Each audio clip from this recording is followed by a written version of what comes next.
Mixie ஜார்ல கொத்தமல்லி புதினா, ஒரு துண்டு இஞ்சி, 2 மிளகாய், ஒரு ஸ்பூன் சீரகம், கொஞ்சோண்டு எலுமிச்சை புளிஞ்சுக்கணும். இப்போ இதை அரைச்சி எடுத்துக்கலாம். இந்த மாதிரி கொத்தமல்லி புதினாவை நைஸா அரைச்சி எடுத்துக்கணும்.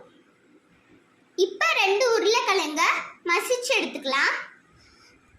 கொஞ்சோண்டு மஞ்சத்தூள், 1/2 டீஸ்பூன் மிளகாத்தூள்,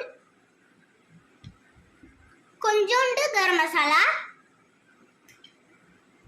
கொஞ்சமா உப்பு, நறுக்குன வெங்காயத்தை இதில் போட்டு மிக்ஸ் பண்ணிக்கலாம்.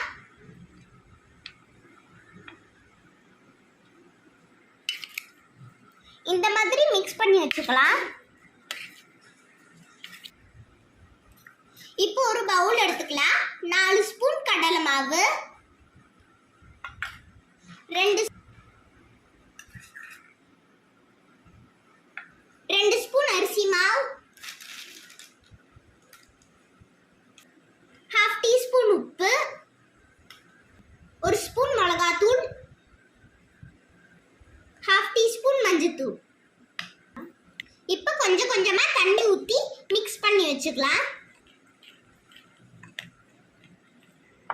இப்போ பிரெட்டை இந்த மாதிரி பீஸா கட் பண்ணி வச்சுக்கணும். இப்போ பிரெட்ல கிரீன் சட்னியை தடவிக்கலாம்.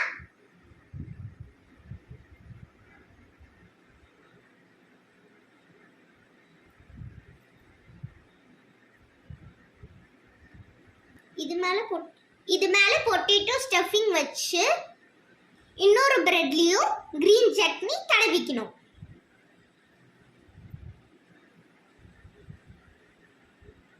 இப்போ இதை க்ளோஸ் பண்ணி வச்சுக்கலாம்.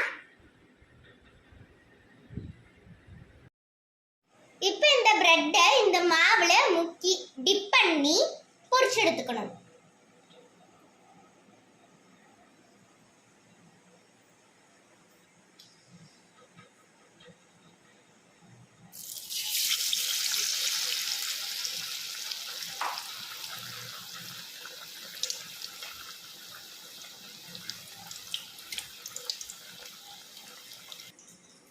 சூப்பரா நம்மளோட பிரெட் ஸ்டஃப்ட் பஜ்ஜி ரெடி ஆயிடுச்சு.